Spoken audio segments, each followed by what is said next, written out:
Welcome to LC Screen Talk. My name is Larry, and this is my review of Spiral.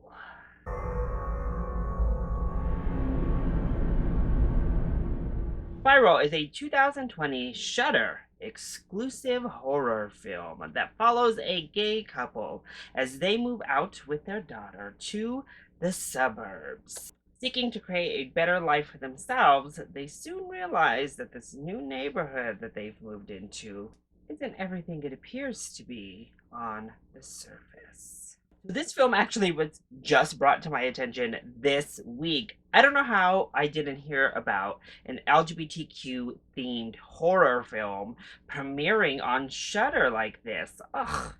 Now, horror has always had a pretty special place within the LGBTQIA community. Often with the strong female protagonist, the final girl obviously has a relatability to a lot of the queer community, in addition to just the otherness that horror films provide. Throughout history, honestly, the horror genre has gained a large queer audience, and unfortunately, the horror genre has not in turn given us like any really queer protagonists. But we're finally starting to see that shine through, and here we are with a biracial gay couple in a film set in the 90s. Plus, they're raising a kid, so there's that too.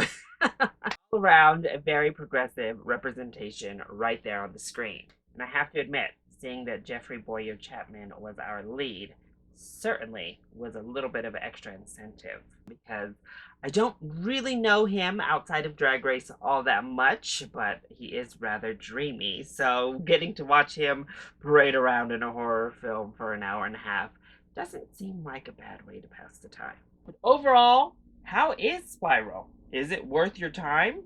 Ultimately, I say yes. I really did enjoy watching this film as both a horror fan and a fan of queer cinema at large. However, I did feel a little bit disappointed as well and found myself getting really frustrated.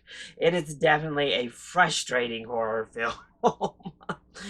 Horror fans, you know what I'm talking about. So let's go ahead and talk about those positives first. Well, I think Jeffrey Boyer Chapman is really good in this film. Like I said, I haven't really gotten to see him in a lot, especially as an actual actor.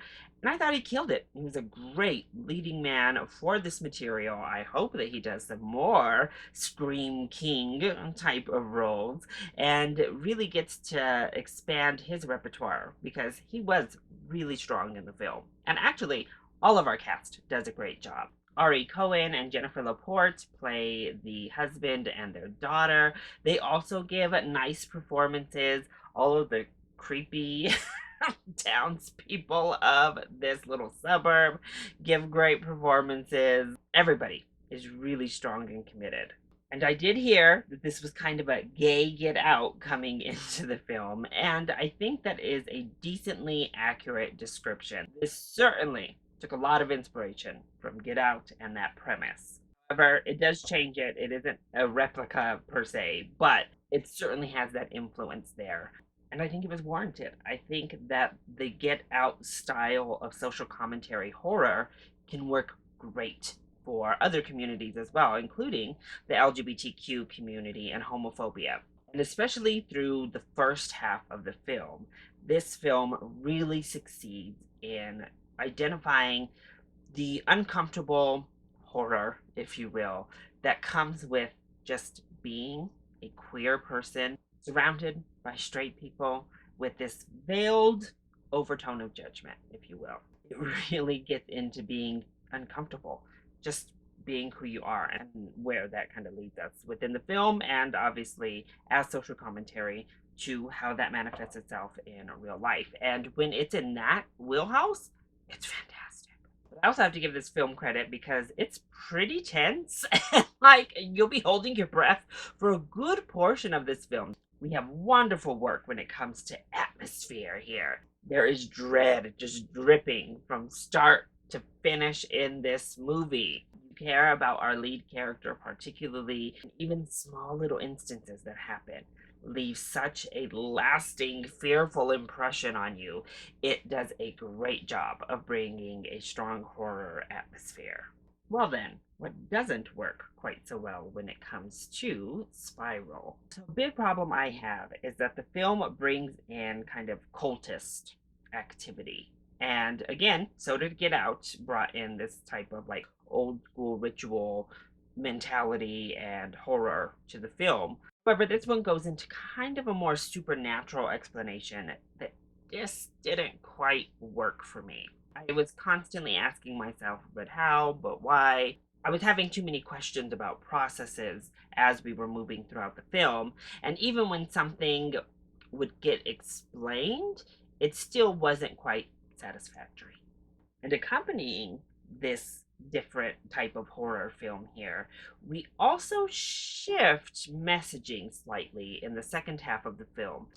The first half is so rooted in homophobia being horrifying.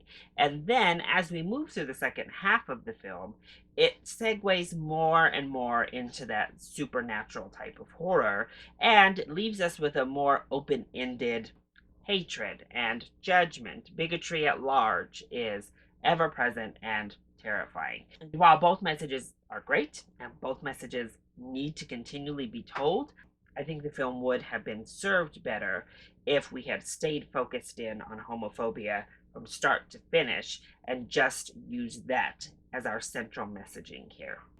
In addition, character choices. Particularly the husband, played by Ari Cohen, is so maddening throughout this film. That's what I mean when I'm talking about a horror movie that just frustrates you, because I was just watching thinking, what in the world is going through this man's head?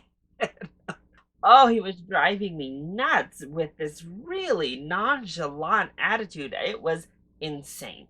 It was absolutely bonkers to me. And his character drove me up a freaking wall in this film.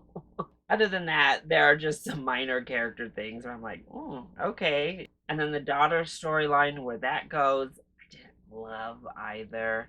It kind of goes back to me not loving the ritualistic stuff that is done in this film. It doesn't quite work or get the time and development it needs. But overall, I do think this is an effectively good time that at least provides a film with great representation and a film that shoots to say something. And for the most part, it does say something. While it doesn't quite get there and nail it and stick the landing like Get Out did, it's definitely worth your time. So if you have the Shudder service, definitely make sure to check out Spiral. And if you're a horror fan, if you're part of the LGBTQIA community and you love you some horror, this is also definitely one you're going to want to seek out. So that is my review of Spiral. I hope you enjoyed it. If you did, go ahead, click like down below and subscribe to the channel so you are always up to date on my latest videos. Also, join in on the discussion. Are you excited to see Spiral, or have you already watched it? If you have, let me know your thoughts either in the comment section down below, or you can hit me up on Twitter. I love you all so much for your continued support. Mwah! Thank you for watching, and I'll see you next time. Bye.